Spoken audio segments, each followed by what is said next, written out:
మరణ శాసనం అనే పదాన్ని ఖచ్చితంగా మేము కూడా ఆమోదిస్తున్నాం.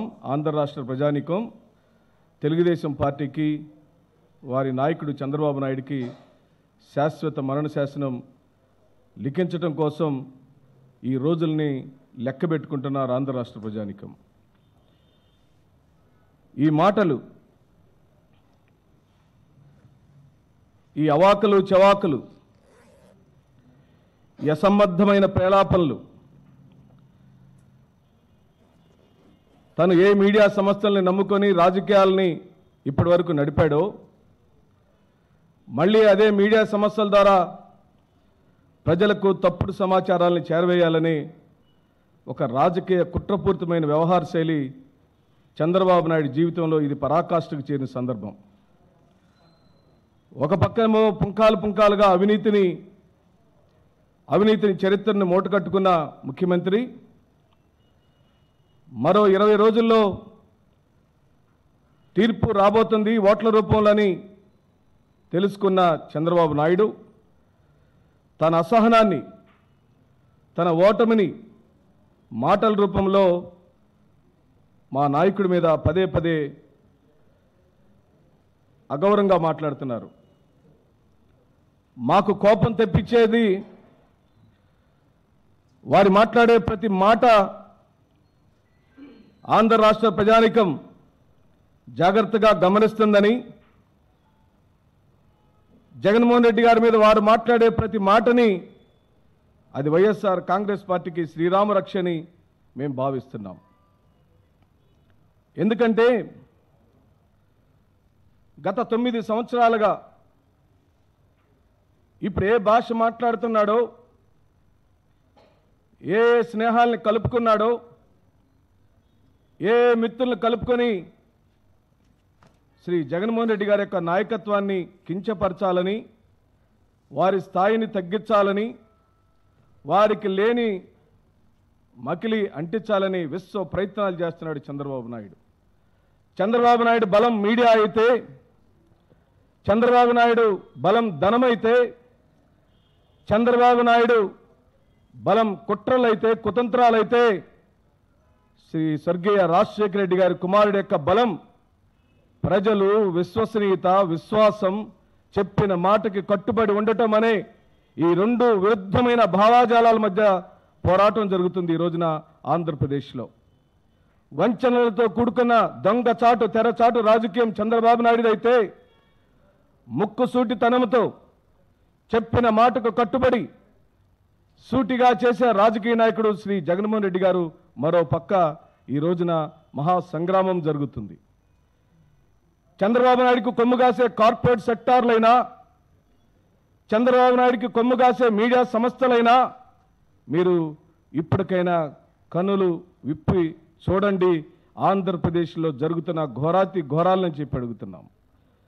చంద్రబాబు నాయుడు గారికి, వారికి మద్దతు పలుకుతున్న మీడియా సంస్థలకు వైఎస్ఆర్ కాంగ్రెస్ పార్టీ సూటిగా కొన్ని ప్రశ్నలు వేస్తుంది. మీరు చంద్రబాబు నాయుడిని మీ ప్రాబల్యాలతో, మీకున్న శక్తియుక్తులతో, మీకున్న తమ్మిని బిమ్మిని చేసే రాజకీయ చాతుర్యంతో మీ దొంగ ముఖ్యమంత్రిని ఇక ఏ మాత్రం కాపాడలేరు. ఎందుకనగా స్వర్గీయ రాజశేఖర రెడ్డి గారి కుమారుడి యొక్క విశ్వసనీయత ఈ రోజున ఆకాశాన్ని అంటింది. వారి నాయకత్వ పటిమ 3000 పైచిలకు కిలోమీటర్లు పాదయాత్ర చేసిన తర్వాత ప్రపంచ చరిత్రలోనే ఒక సువర్ణ అధ్యాయాన్ని వారి యొక్క చర్యల ద్వారా లిఖించారు. అది జగన్మోహన్ రెడ్డి గారు రేపొద్దున ప్రజారంజక పరిపాలనలో చూపించబోతున్నారనే నగ్న సత్యం మీకు ప్రస్ఫుటమైంది. కాబట్టి ఈ రోజున దొంగ మాటలు మాట్లాడటం మొదలుపెట్టారు. 2009లో జగన్మోహన్ రెడ్డి గారికి హిందూజాలు అనే కంపెనీ 11 ఎకరాల భూమిని వాళ్ళ సొంత డబ్బులతోనే రిజిస్టర్ చేసిందని ఒక తప్పుడు కథనాన్ని వండి వార్చి ప్రజల మధ్యలోకి వదిలిన ఈ నీచ ముఖ్యమంత్రికి ఈ మధ్య బాగా మతి భ్రమించింది. ఆల్జీమర్స్ బాగా ఎక్కువైపోయింది. తనను తాను చాలా ఎక్కువగా ఊహించుకుంటున్నాడు. ఇప్పుడు చెప్పిన మాట సరిగ్గా గంట తర్వాత కూడా ఆయనకి గుర్తుండటం లేదు. కాబట్టి వైఎస్ఆర్ కాంగ్రెస్ పార్టీ ఈ రోజున మా కేంద్ర కార్యాలయంలో నుండి నారా చంద్రబాబు నాయుడు అనే నీకు ఒకే ఒక్క హిందూజా కంపెనీకి సంబంధించిన ఒక్క అంశం మీద వైఎస్ఆర్ కాంగ్రెస్ పార్టీ సూటిగా నీకు సవాలు విసురుతుంది. నీకు దమ్ముంటే, నీకు కలేజా ఉంటే, నువ్వు నారావారిపల్లిలో పుట్టిన నారా చంద్రబాబు నాయుడు అయితే నువ్వు చర్చకు సిద్ధంగా 11 ఎకరాల హిందూజా కంపెనీకి సంబంధించిన భూమి విషయంలో మా నాయకుడు జగన్మోహన్ రెడ్డి గారి యొక్క ప్రమేయం ఉన్నట్టు కానీ, వారి పేరు మీద ఎక్కడైనా రిజిస్టర్ అయినట్టు కానీ, నువ్వు కానీ, నీ తాబేదారులు కానీ, నీ చెంచాలు కానీ, నీ సన్నాయి నొక్కులకే నీ చుట్టూ ఉండే బాజా భజంత్రులు కానీ ఒక్కరినైనా చర్చలకు పంపించు. హిందూజా కంపెనీకి సంబంధించిన ఒక్క ఆధారాన్ని నిరూపించమని చెప్పి అడుగుతున్నాం. దొంగే దొంగ అని అరిచినట్లు నారావారిపల్లి నుంచి ఆంధ్ర రాష్ట్ర నడిబడ్డులోకి వచ్చి తండ్రి కొడుకులు కృష్ణా నది ఒడ్డున ఒక దొంగ కుటుంబాన్ని ఏర్పాటు చేసుకుని గజ దొంగల ముఠాని ప్రారంభించి అమాయకులైన పేద రైతుల యొక్క భూములని 54 ఎకరాలను ధారాదత్తంగా దోచుకొని ఇన్సైడ్ ట్రేడింగ్ జరిపించి నీ తొత్తులకు, నీ తాబేదారులకు, నీ చెంచాలకు నువ్వు ముందుగానే లీకులు ఇచ్చి ఆయా ప్రాంతాల్లో భూములన్నీ కొనిపించి ఇవ్వని రైతాంగం దగ్గర నుంచి వాళ్ళ పంటలను తగులబెట్టి భయపెట్టి వాళ్ళ మీద పోలీసులు కేసు పెట్టి దోచుకున్న దొంగవైన నువ్వు ఈ రోజున వైఎస్ఆర్ కాంగ్రెస్ పార్టీని జగజ్జత్రిలు అంటావా? జాగ్రత్త అని చెప్పి అంటున్నాం. నీకు మరే ఎక్కువ కాలం లేదు. నువ్వు సరిగ్గా 20 రోజుల కాలంలో, 20 నుంచి 25 రోజుల కాలంలో నీ చెంపలు పగలగొట్టే తీర్పు ఇవ్వబోతుంది ఆంధ్ర రాష్ట్ర ప్రజానీకం. నీకు ఇంకా సిగ్గు రాలేదు. నువ్వు అనుకుంటున్నావు ఎందుకంటే మీరు నారావారి కంత్రీలు, మీ చుట్టూ ఉన్న నారావారి కంత్రీలు అందరూ కలిసి ఎన్టీఆర్ స్థాపించిన తెలుగుదేశం పార్టీని ఆక్రమించుకొని దాని మీద స్వైర విహారం చేస్తూ ఈ రోజున మీలాగే అందరూ ఉంటారని భ్రమిస్తున్నావు మిస్టర్ చంద్రబాబు నాయుడు. మీరు దొంగ ముఖ్యమంత్రి, మీరు దోపిడి ముఖ్యమంత్రి.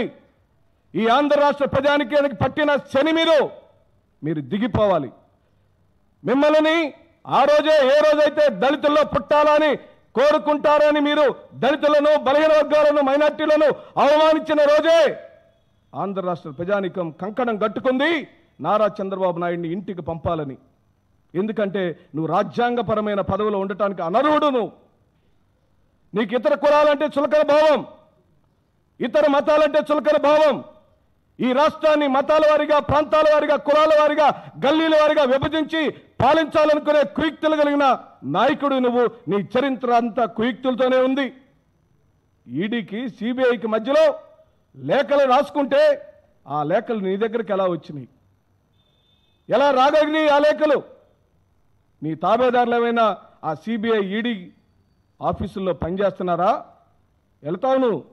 భారతదేశంలో ఏ వ్యవస్థలకు వెళితే నువ్వు చేసే పాపాల నుంచి దాక్కోవచ్చో, భారతదేశంలో నీ దొంగతనాలను కప్పిపుచ్చుకోవడానికి, ఏ విధంగా నిన్ను నువ్వు కాపాడుకోవటానికి జ్యుడిక్షన్ని వాడుకుంటావు, పోలీసులను వాడుకుంటావు, చట్టాలను వాడుకుంటావు.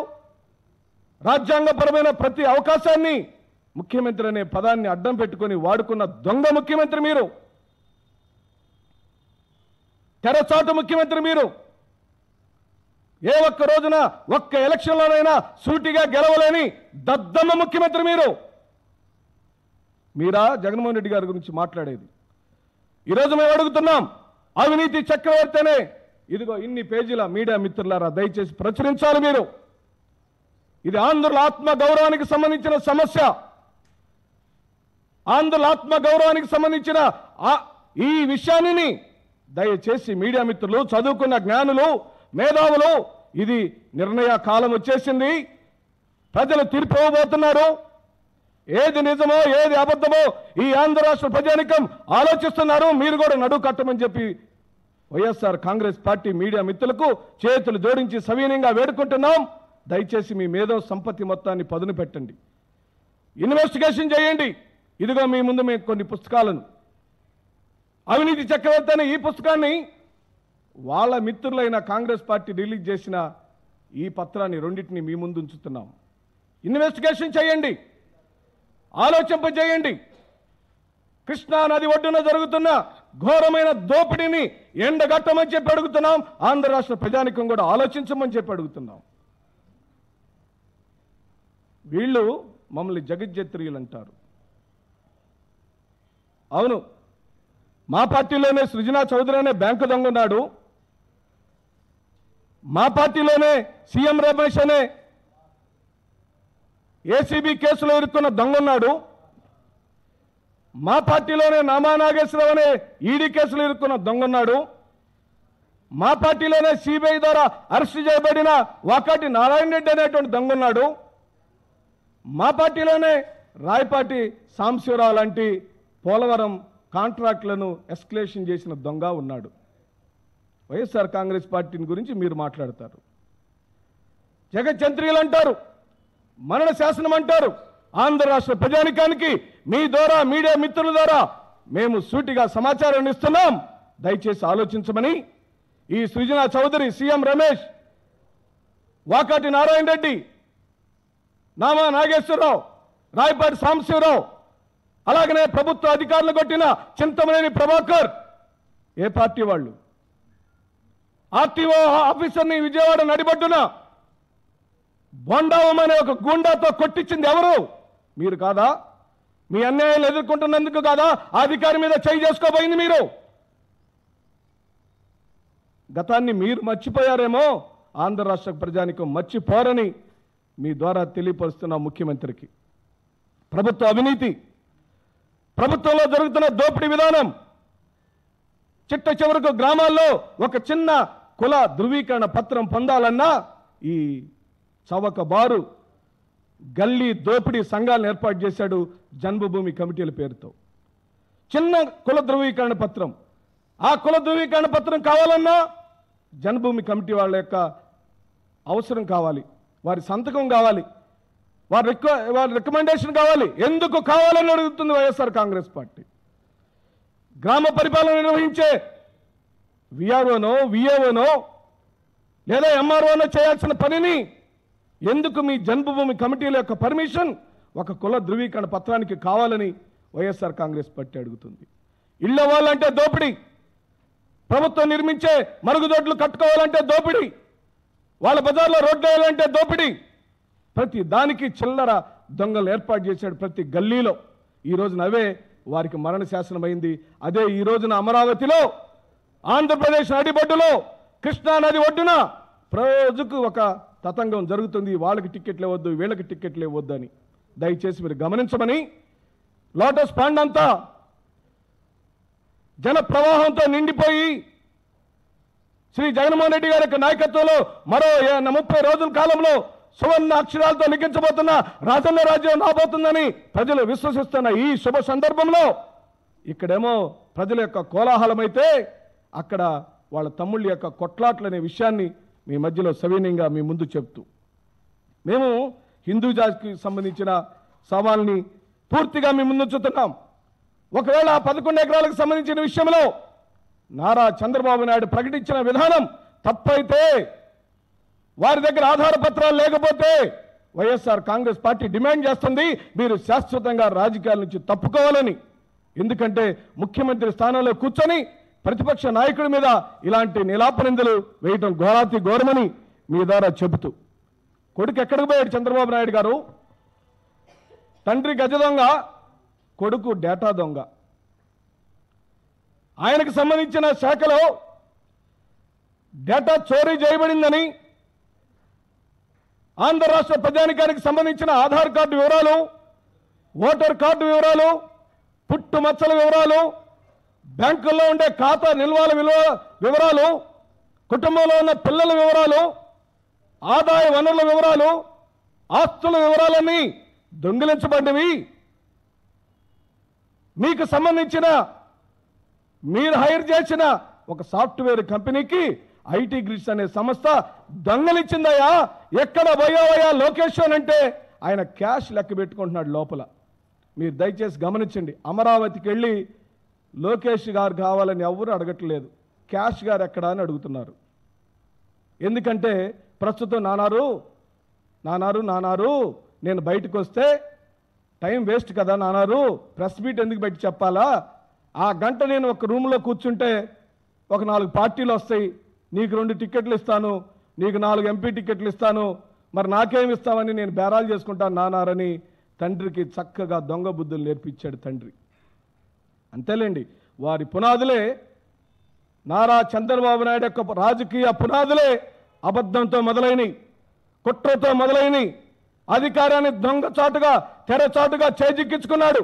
మాయ చేసి మంత్రం చేసి ఎన్టీఆర్ కుటుంబ సభ్యులందరినీ వాడుకొని కరివేపాకులాగా ఈ రోజున బయట పడేశాడనే విషయం మీ అందరికీ సవినయంగా మనవి చేస్తూ, ఈ రోజున ఎందుకు మీరు లోకేష్తో ఐటీ మంత్రితో ప్రెస్ కాన్ఫరెన్స్ పెట్టించలేకపోయారు?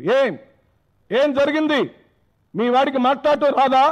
లేకపోతే మాట్లాడితే దొరికిపోతాడా? మీవాడు అశోక్ కలిసి నడిపిన తతంగం ఆంధ్ర రాష్ట్ర ప్రజానికి ముందు బట్టబయలైందనే విషయం మీకు తెలుసు కదా, అందుకనే దాచిపెట్టారా మీ కొడుకునని చెప్పి అడుగుతున్నాం. తప్పు జరిగింది ఇన్ఫర్మేషన్ టెక్నాలజీకి సంబంధించిన శాఖలో అయితే ఆడవాడు పెయిడ్ ఆర్టిస్ట్ని తెచ్చి మాట్లాడిస్తారు. ఆడికి సినిమాలు లేవు, భార్యాబిడ్డలు లేరు, కాపురం లేదు, భారతదేశంలో ఉండేది తక్కువ, ఆంధ్రప్రదేశ్ ఏమాత్రం సంబంధం లేదు, అతను తీసుకొచ్చి అవాకులు చవాకులు మాట్లాడిస్తారు. ఇది చంద్రబాబు నాయుడు యొక్క సహసిద్ధమైన శైలి. అందుకనే వైఎస్ఆర్ కాంగ్రెస్ పార్టీ ఈ రోజున సవివరమైన